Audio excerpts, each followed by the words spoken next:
sa krus.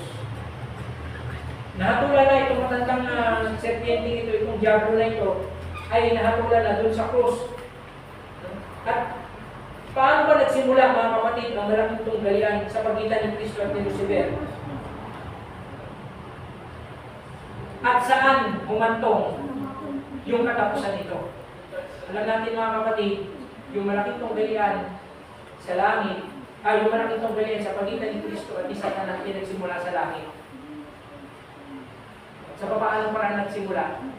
Sa pagkakaroon ni Satanas ng ambisyon na maging katulad ng anak ng Diyos.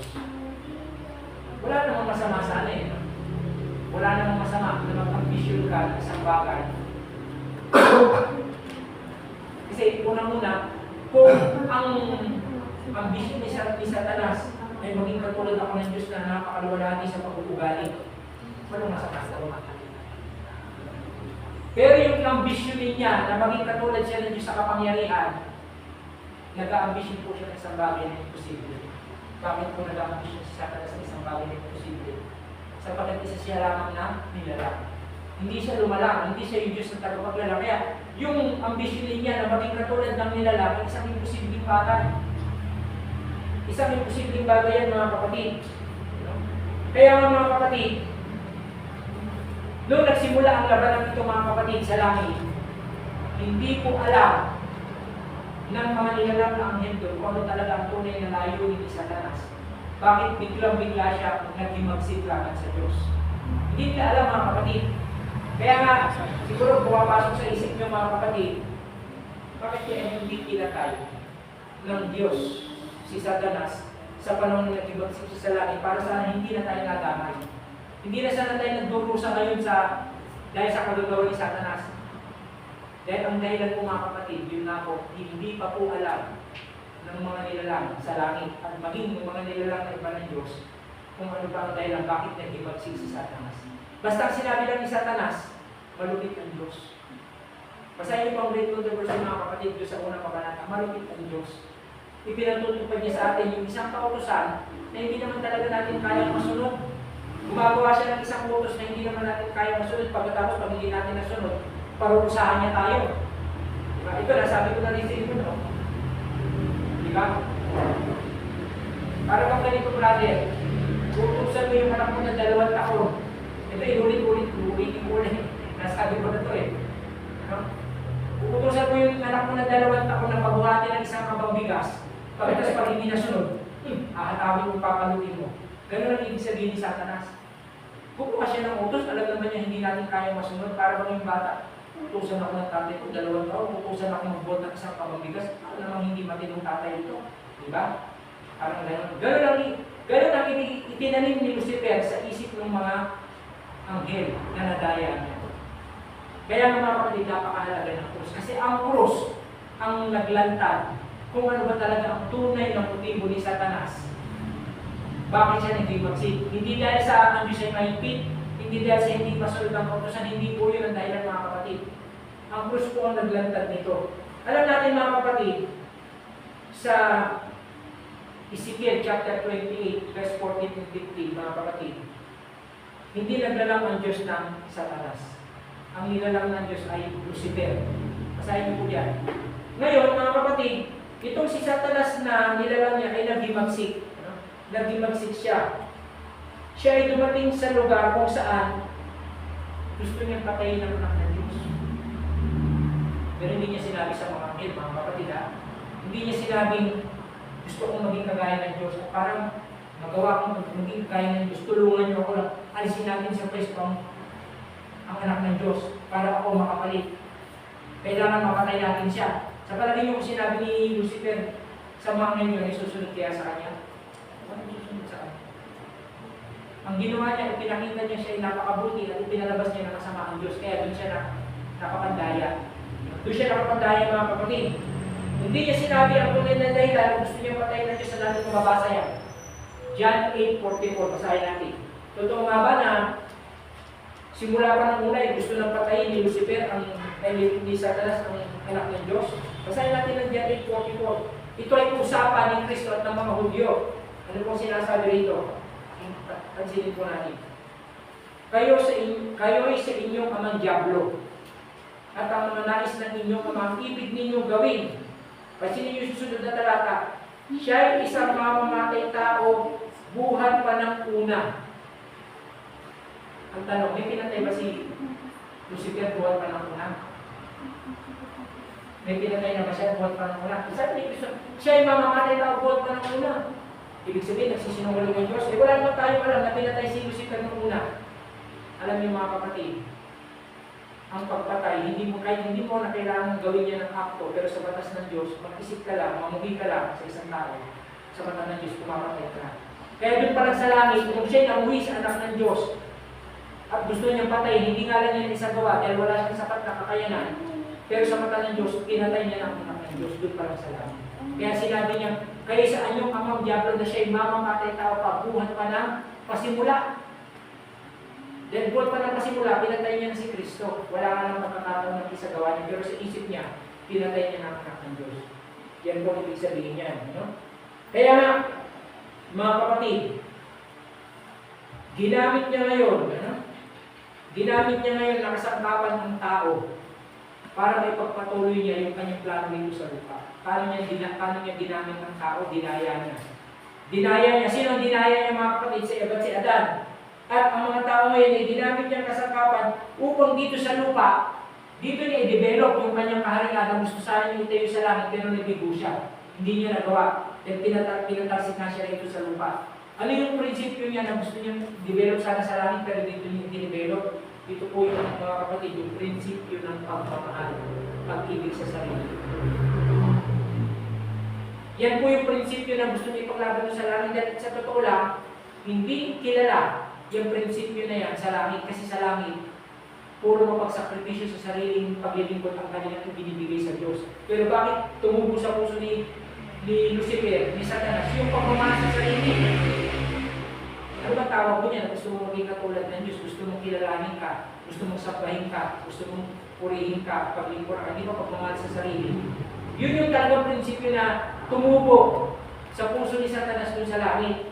At kung paano tumubo yan, walang nakakaalam. Kasi ang sabi nga ng banal na kasulatan, ito po yung isang misteryo.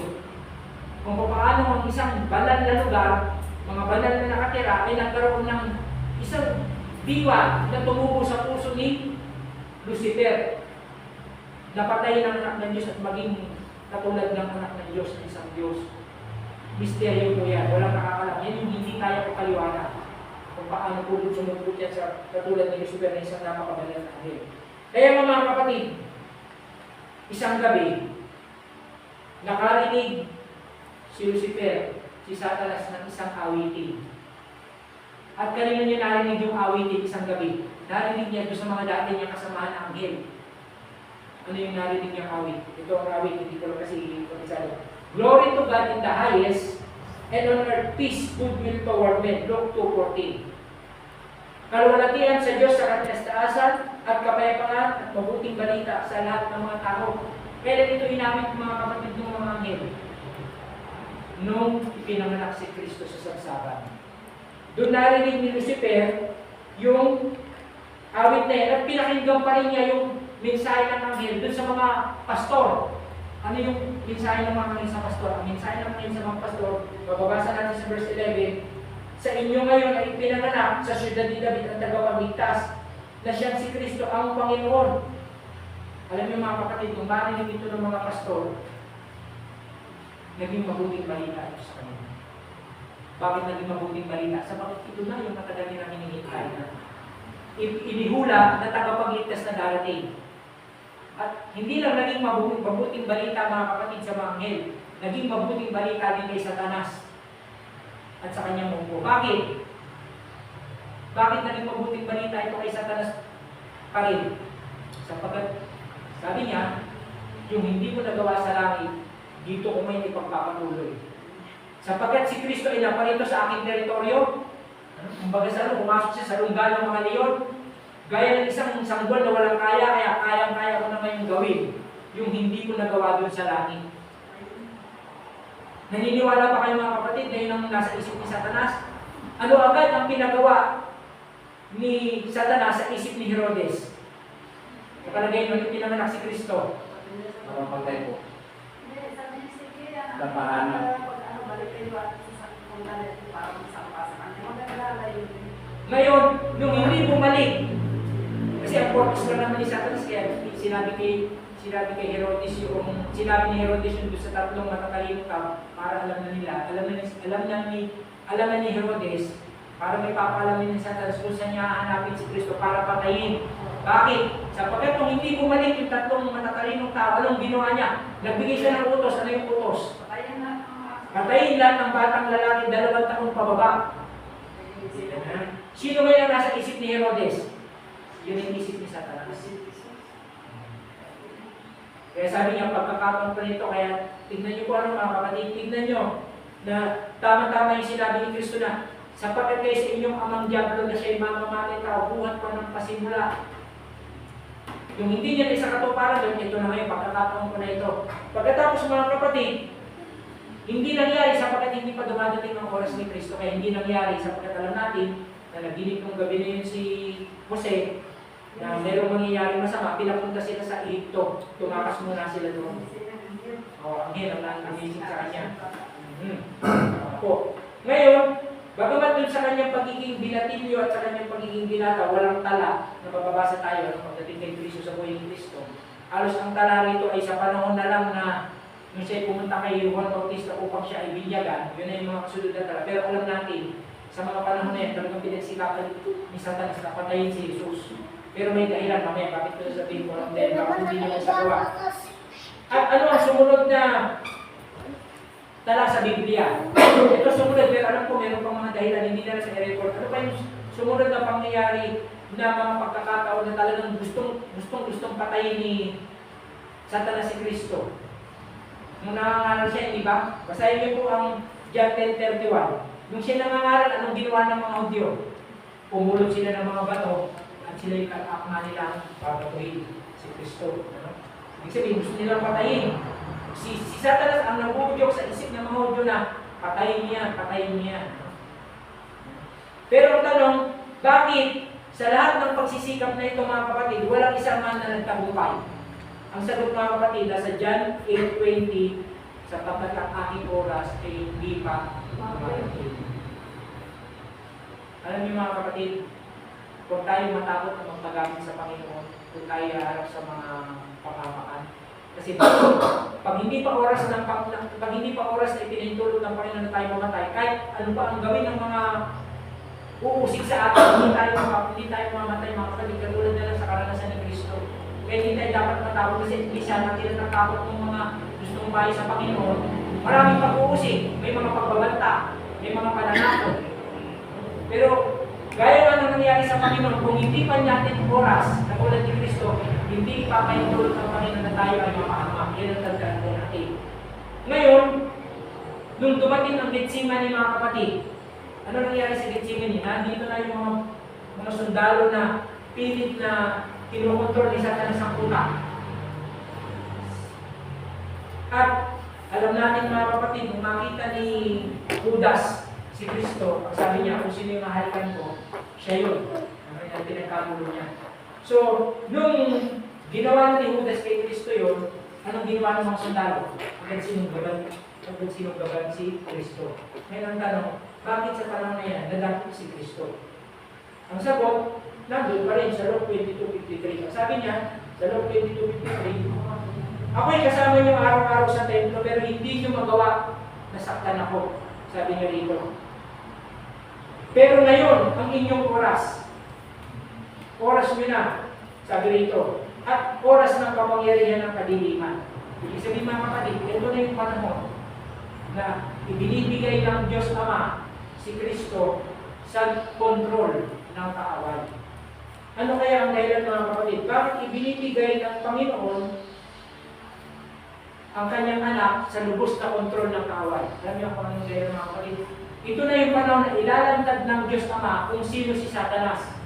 Ilalantad niya sa buong sansino ko, sa mata ng mga hindi nahulog na anghel, sa mata ng mga hindi nahulog na mga nilalang, sa mata ng mga nagkasalang tao na si Satanas po ay mamamatay. Mamamatay tao. Doon yun yung panahon na, sige, gawin mo na sa anak ko, kung anong gusto mo gawin, ito yung panahon para makilala nila kung ano talagang tunay na kulay mo na hindi nila alam doon sa langit, sapagkat doon sa langit, pilit mong tinatago kung ano talaga yung layunin mo, kung bakit gusto mo maging katulad ng aking anak. Ito na yung panahon na ilalandag ko kung ano talaga yung lihim na pinakatatago mo doon sa langit. Kasi alam niyo mga kapatid, hindi pwede talagang gawin ng Panginoon na patayin si Lucifer kung hindi natin alam kung ano talagang tunay na kulay ni Satanas. Dahil kung ginawa ng Diyos yun, marami po ang sisimpatya kay Satanas. Totoo pala, may itin na ang Diyos. Tingnan mo, pinatay niya si Satanas. Ang ganda-ganda naman ang sinasabi ni Satanas.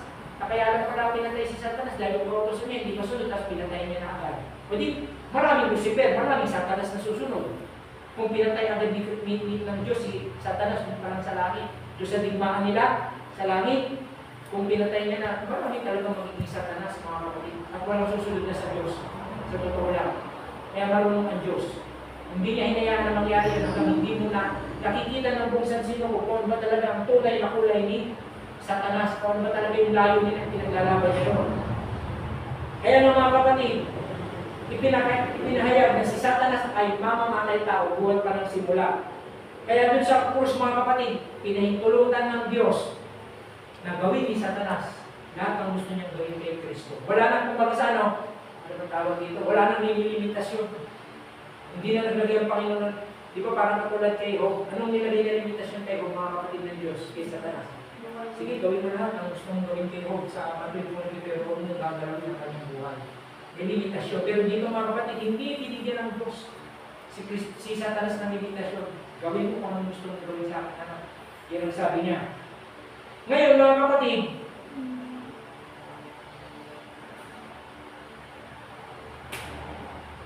layunin ng Diyos na maipakita na ang kasalanan pala na naghahari sa puso ni Satanas, kaya siya naghimagsik, ay hindi lang basta paghihimagsik, kundi ito po ay paghihimagsik sa batas ng Diyos na walang dinig iba kundi batas ng pag-ibig.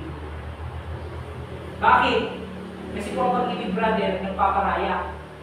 Ang pag-ibig hanggang magsakripisyo para sa kanyang minamahal. Pero pagka makasarili, yung nasa kanya, meron ka na, kukunin mo pa. Imagine, napakagandang anghel, pinakamatalino, pinuno ng lahat ng anghel, siya pa yung tumatakip na kerubin. Imagine, pag ginawa kong covering cherub, napakataas po yung nakarangalan. Iilan lang ang kerubin sa langit at isa na si Satanas doon. Natagatakip. Tala, oo. Star in the morning, mababasa po natin yan, Ezekiel chapter 28, verse 15. Tala sa umaga. Hindi pa siya nakontento. Yun po ang mga kapatid, ang prinsipyo naman ng pag-ibig sa sarili. Walang kasiyahan. Yung hindi para sa kanya, gusto pa niyang kunin. Yung hindi na para sa kanya, wala naman sa kakayanan niya, gusto pa niyang kunin na maging katulad ni Kristo. Dahil si Kristo ay minamahal ng buong langit, sila sa ng buong langit. Gusto niya ganun pa rin, kaya mga kapatid, pag meron tayo ngayong Espiritu, panahon na po para pagsisiya natin, sapagkat hindi po yung Espiritu ni Kristo.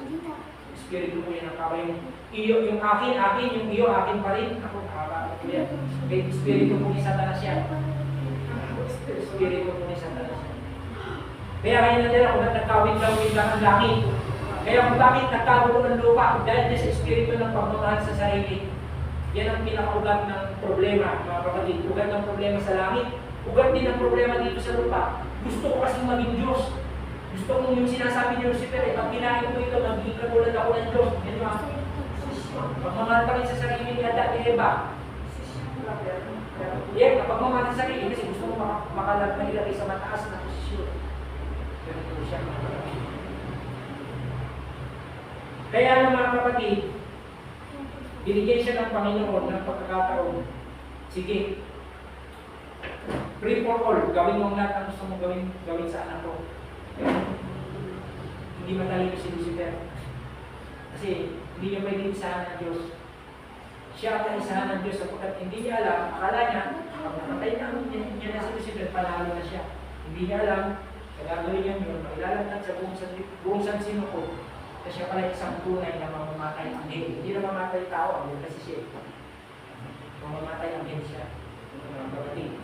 Kaya ng mga kapatid, sabi rito,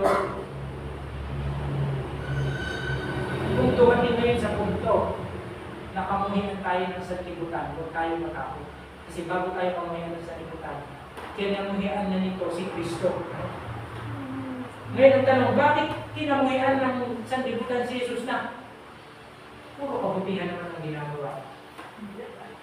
Ikaw ba, brother, pag ang isang tao gumagawa sa'yo ng puro kabutihan, magagalit ka, may inis ka. Parang imposible na parang may katok. Parang yung mga ganong klase ng tao na tinulungan ka na, ginawa ka na ng lahat ng kabutihan sa bagay, yung tawag doon, brother, ahas. Ang tawag daw doon ahas. Ang tawag daw doon budas. Yung ginawa ka na ng lahat ng kabutihan, pinakain mo na sa palad mo, tutuklawin ka pa raw. Tama po yun, no? Ngayon, mga kapatid, bakit ang tanong, bakit, yun na nakulitin mo, bakit si Jesus na gumagawa ng mabuti ay kinamuhian? Ang sagot mga kapatid, nasa 1 John 5:19. Sapagkat ang buong sanlibutan ay nasa ilalim ng masama. Sino yung tinutukoy dito na masama? Nasa ilalim mo ng influensya ni Satanas. Nasa ilalim sila ng influensya ni Satanas. Kaya mga kapatid, hindi na tayo magtataka mga kapatid kung bakit. Ulitin ko na naman ito, sinabi ko nung nakarang sa akin kung bakit nagkaisa yung mga Hudyo na ipako siya sa krus, palayain si Barrabas. Bakit? Sapagkat ang mga Hudyo ay nasa ilalim ng influensya ni Satanas.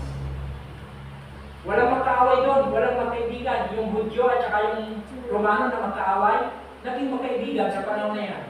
Yung Sadduceo at mga Pariseo na magkakontra sa aral, naging magkasundo.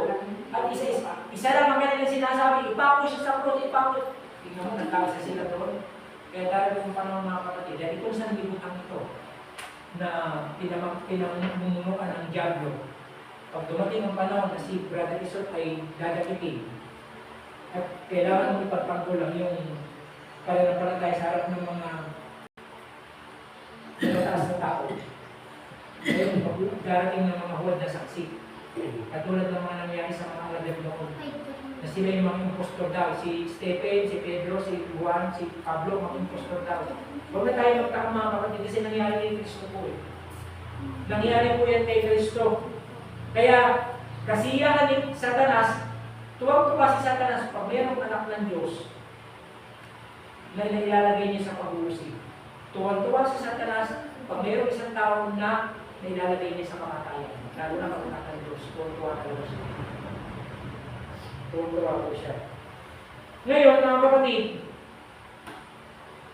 yung pagkamuhi na yan, inilagay ngayon si Kristo sa isang hayag na kahihiyan. Inilagay si Kristo sa isang hayag na kahihiyan sa pamamagitan ng pagpapako sa kanya sa krus ng Kalbaryo. Ano? Inilagay siya doon. At alam niyo po mga kapatid, alam natin mga kapatid na pag ang isang tao ipapako sa krus, lalatituhin muna yan. Sino nakapanood sa inyo rito ng The Passion? Napanood ko sister ang The Passion. Alam mo nung una sabi ko, masyado naman ito si Mel Gibson. Masyado namang brutal kung magawa ng pelikula na hindi ba nung inahatong sa Panginoon, yan nilagay ko sa dulo. Na pagka tumaman ako, ukit yung laman. Totoo pala yun. Ito pala talaga mga kapatid.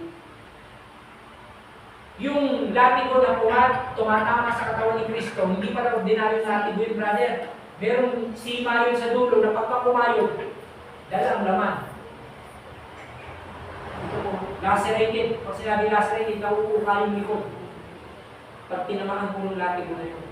Pagkatapos, pagbubuhatin ka pa ng pagbubuhatin ka pa ng krus na napakabigat, mga kapatid. Tignan niyo po ang kaano ni Satanas. Grabe talaga yung pagkamuhin niya sa Panginoon. Wala namang ginawang masama sa kanya.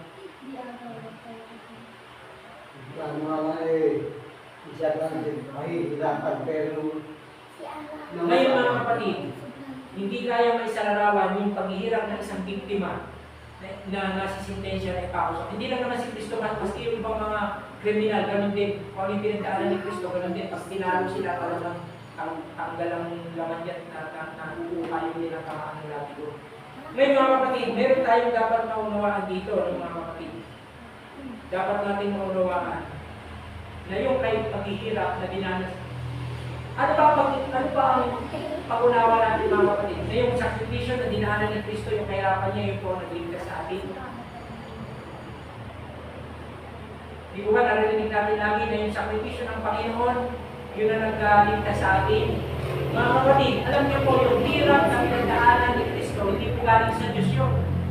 Hindi po galing sa Diyos. Kasi kung galing sa Diyos yun, pinagsabuatan pa natin si Satanas. Kasi sa totoo lang, pinahintulutan lang ng Diyos na gawin ni Satanas ang lahat ng ganyan. Pero yung paraan ng kamatayan ni Kristo, hindi galing sa Diyos yun. Ito ay galing kay Satanas.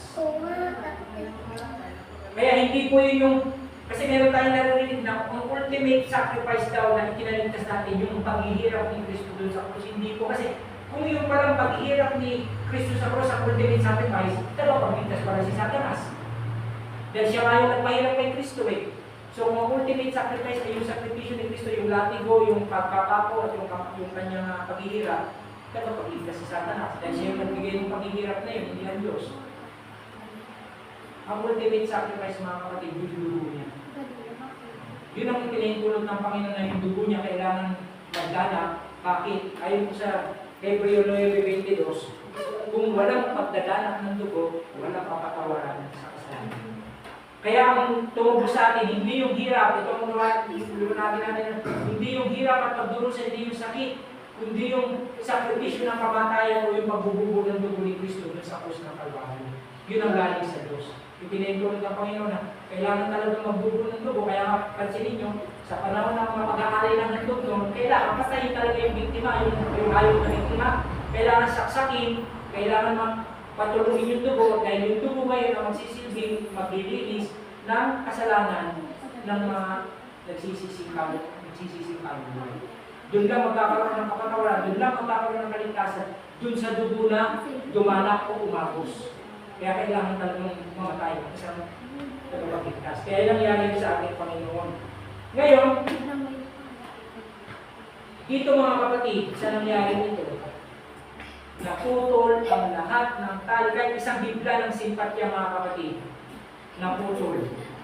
Mula doon sa mga nasa langit, anghel sa langit, at iba't ibang nag-uobserve. Kasi alam niyo mga kapatid, ang krus ng Kalbaryo, kung baga sa Pilipino, paglaban ni Pacquiao, hinto lahat. Pati mga regenting, di ba brother, pati mga kusaya, hinto yan, hindi yan mangingit na, hindi yan magpaglasan. Nakatutok yan doon sa monitor, titignan talaga nila mabuti kung paano makipagpagpakan at manalo si Pacquiao doon sa kanyang kaaway. Tutok, ganun din. Lalo tingin sa krus mga kapatid. Tumigil ang buong San Sino ko. Hindi lang mundo tumigil ang buong San Sino ko. Magkama nilang pinanood kung ano yung gagawin ni Satanas sa Panginoon doon sa krus ng Kalbaryo. At dahil doon mga kapatid, nung makita nila na layunin pala ni Kristo, ni Satanas doon sa langit ay patayin ang anak ng Diyos upang mapasa kanya yung posisyon ni Kristo. Lahat ng kahit maliit na lang na simpatya, naputol ng mga kapatid.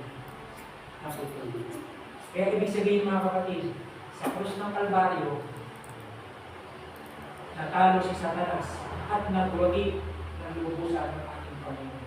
Hinayaan ng Ama, hinayaan ni Kristo na gawin sa Kanya ano mang gagawin niya kasi kailangan yun eh. Sapagkat alam niya na kung yun ang pinakahuling pagkakataon ng panubuhay niya at kung magkakaroon ng kumpleto. Kaya ano po ang sinabi ni Kristo mga kapatid dun sa huling yugto ng kanyang pagkakabayubay sa krus ng Kalbaryo? Eksakto, natapos na. Hindi ibig sabihin natapos na mamamatay na siya, hindi. Yung plano ng kaligtasan ay natapos na at siya ay nagtagumpay. Yun ang napakaganda po doon mga kapatid. Ito po isang mabuting balita sa atin sa bawat isa sa atin ngayon. Wala na tayong may kakapiran pa na hindi natin tayo makatagumpayan si Satanas sapagkat sa krus ng Kalbaryo, tinalo na ni Satanas, ay tinalo na ni Kristo si Satanas sa pamamagitan ng kanyang kamatayan. Hinayaan niya na maraming Kristiyano, maraming tao, takot sa kanya pinag-aralan natin kanina na ang kamatayan ay isang pagtulog lang. Pero kahit pagtulog lang, alam niyo mga kapatid, kahit pagtulog lang, kahit paulit-ulit natin pinag-aaral niya, pero minsan parang pagka dumadating sa ating isipan ng kamatayan, minsan meron pa rin tayong konting takot.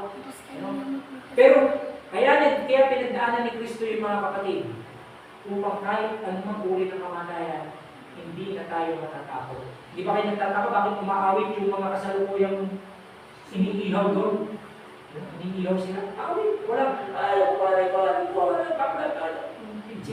kayong marinig na gano'n, umaawit. Nilalapa yung katawan nila ng leon sa arena, hinihimay-himay ng Payapa mga kapatid. Sigaw lang sila sa sakit, pero makikita mo payapa. Pinagpuputol-putol payapa kasi mga kapatid, ito po ang pagkawanan. Sa ginang nila sa ni Kristo ang pamatayan sa Diyos. At the same time, sa panahon na yan, sa panday na hindi sila para manigda sila dahil ang banal na Espiritu mo yung ay nanahan sa kanila ng Diyos. Kaya para manigda sila, pansinin mo yung tatlong magkakaibigan ba na sinusunog. Hindi mo ba? Yung tatlong magkakaibigan yung nilagay sa horno, hindi na mong tayo para magulot sila. Papagpalito lang. Kasi ito po yung tatlong kayo ng Diyos.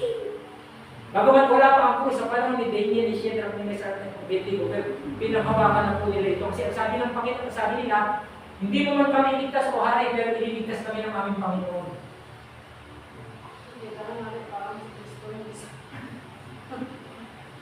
Totoo naman talaga, dahil nakita nga ng hari, bakit naging apat, yung pala yung luha ng Diyos. Si Kristo pala mismo. Kaya bakit ngayon tayo matatakot? Meron na tayong halimbawa ng mga sinusunog, kumakawit, nagpupuri sa Panginoon. Nilalaban ng mababangis na hayop, kaya pa sila. Pinagpuputol-putol, hindi man sila nagreklamo sa Diyos. Kasi ito po ang pinakasusunod mga kapatid, ang puso ni Kristo. Kaya nga alam niyo mga kapatid, ginawa na nila lahat ni Satan. Kung babasahin natin yung 10 pages, brother, yung mga tao yun, hindi po yung tao yun. Yung mga sumisigaw doon na, ikaw na nagsabing gibayin ng templong ito at sa loob ng 3 araw ay tatayo mo muli. Mga ano po yun, ang kampo ng demonyo na nagkatawang tao. Yun na yung mga sumisigaw. Kasi yun na yung huling pagkakataon nila na kailangan gawin nila na magkasala. Kahit isang katiting si Kristo, pag nagkasala si Kristo, yun lang tagumpay na sila. Pero hindi talaga nila nagawa. Ngayon, sa huli mga kapatid, ito po ang punto na gusto kong iwan sa inyo.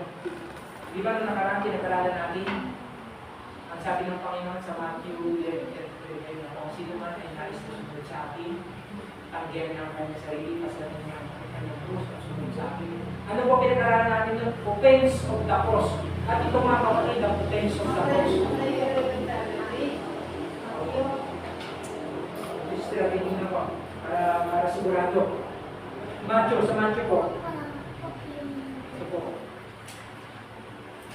Kung sino man ay nais na sumunod sa akin, pasanin niya ang krus at sumunod sa akin. Ito po.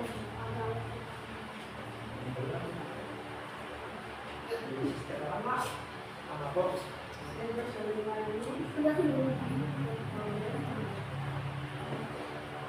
Ituloy mo lang. Sige, ito po. Ito sa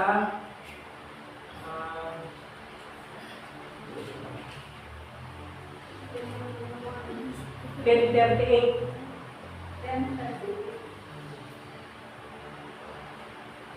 10:38, Matthew 10:38. Tama po. So ngayon, ito po yung mga kapatid na potential tapos. Gusto ba natin ito mga kapatid?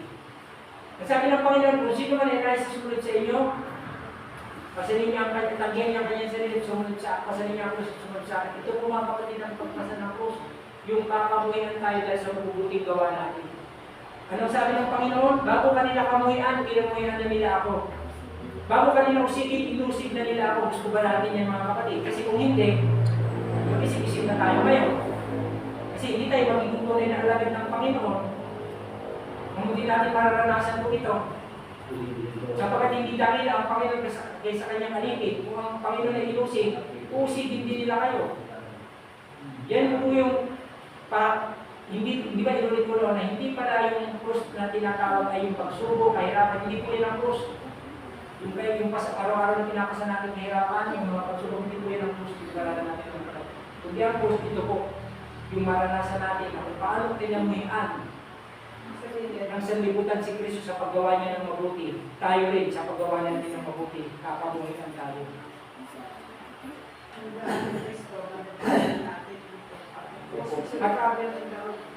At kailan natin manadaanan niya. Malapit na mga kapatid. Pag dumating ang Sunday ito, sigurado po. Wala makakaligtas sa mga tapat. Lahat ng tapat, mararanasan po nila ito, mga kapatid. Dadalasin po nila ito. Bakit? Sapagkat kung sino, hindi nagbago, kung sino yung prinsipe ng sanlibutan ito, sa panahon ni Kristo, siya pa rin naman ang prinsipe ng sanlibutan ito.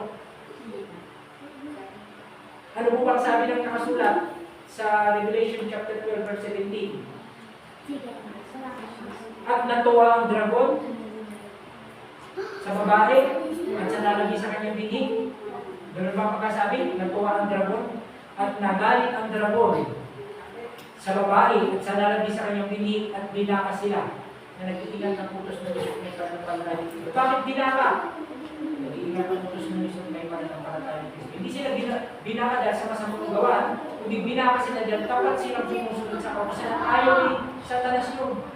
Kasi sabi nga niya, walang makakasunod sa utos. Walang makakasunod sa utos. Yun kasi ang pag-asa niya. Kung kay Kristo hindi siya natalo, kaya hindi siya nanalo. Dito ako mananalo sigurado.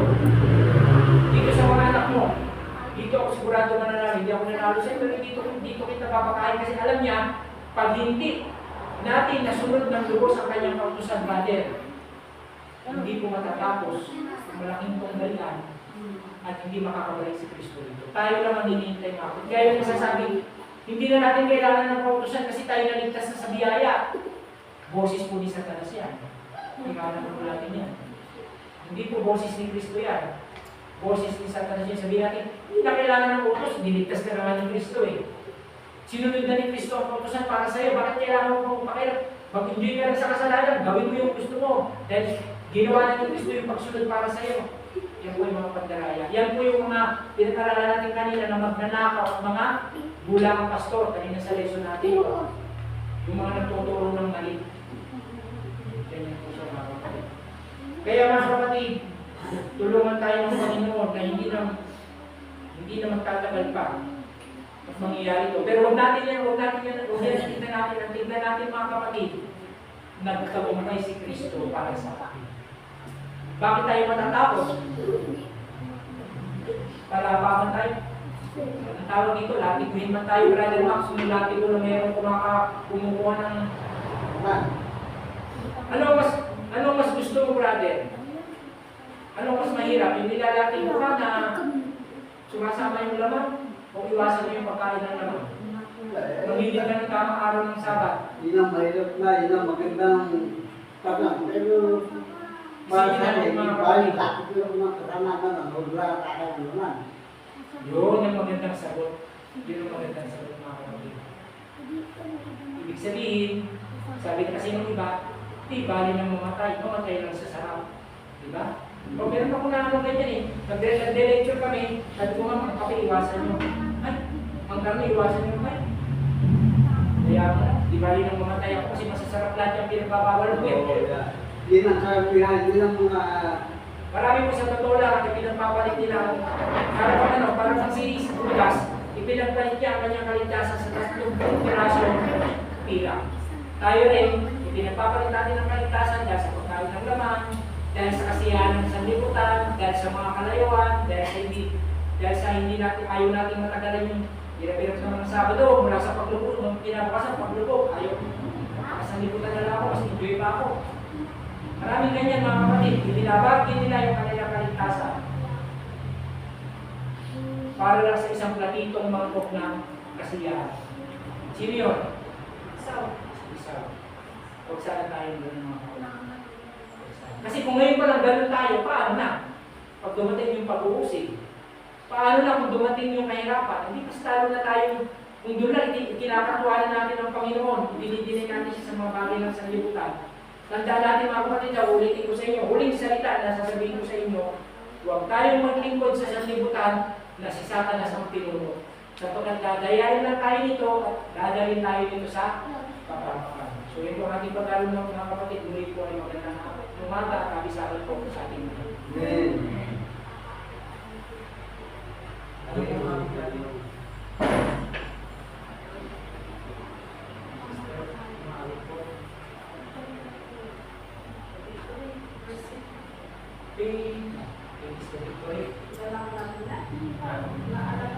Maganda po ito, pero yung harap ko yung alam. Is the way to...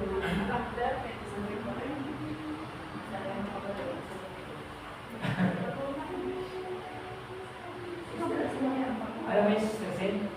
Anong pa-title niya? Beauty is the victory of the title? Pwede rin. Sandali, okay. Would you be free? Opo. Ano yan? Mampis ka ba din yan? Power in the blood ba yun? Ako ako na po. Alat yan. Anong pain sister? Wala sira itong letter P ng ano ko. 417. 417. 417. Basta maalit. Sige po. At tayo po.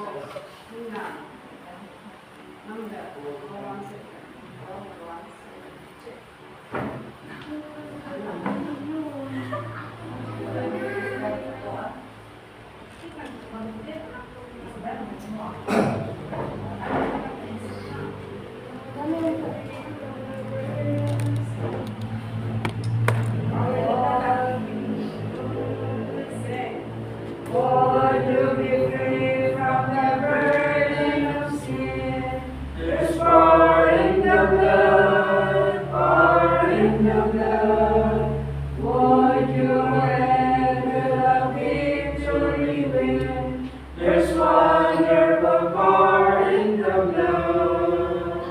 There is power, wonder-working power in the blood of the Lamb. There is power, wonder-working power in the precious blood of the Lamb. Would you be free from your passions and pride?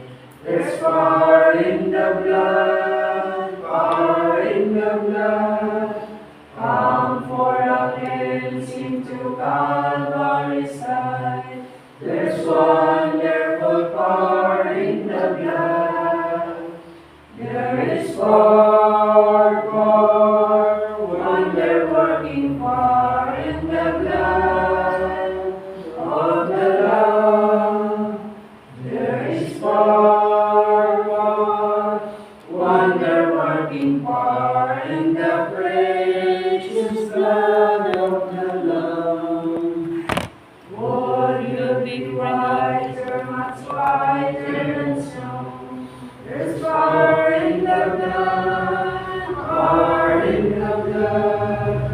Sins are lost in its life-giving flow.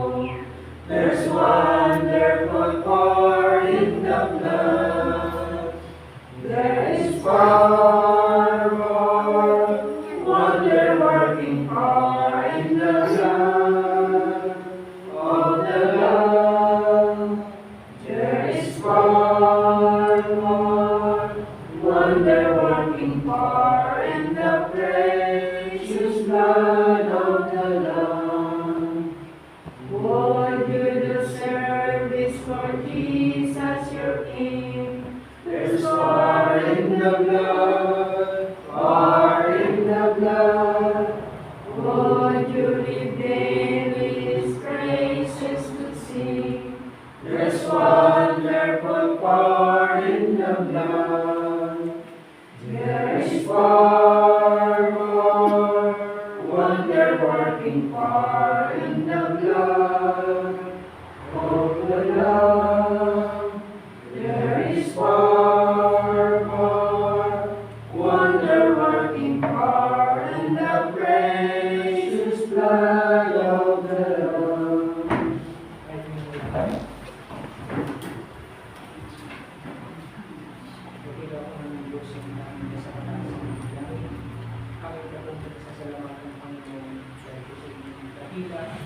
Oras na pag-ibig, pinagkaloob sa amin.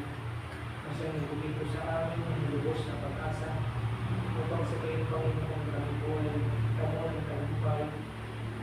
Di lamang sa paaway kong nilalagay sa pagkakot namin sa kasalanan na pilit at ginagawa sa amin upang kami buhay. Mahawakan niyo ng lubos at tuloy ang makahanap. Salamat Panginoon sa katibayan at katotohanan na iniibo sa amin sa pamamagitan po ng inyong kakilan sa puso sa puso. Giniba mo ang katawan sa lalim nito upang sa inyong Panginoon na kami makaligid pa sa kasalanan ng hindi ko po sinapagpagibot kami ng ganap sa iyo din ang aming Panginoon na siyang tumubos at tumibig po sa amin. At salamat Panginoon sa pribileyo niyong pagsandasin sa araw ng Sabat na ito. At tulungan mo kami Panginoon, hinatan po namin yung kapamanan. Mga ito, kawalan namin sa mga kapakulang na pagkakasa natin. Sa amin, ito pong natin sa amin namin sa kanilang pangalan namin kapag si Jesus. Amen. Amen.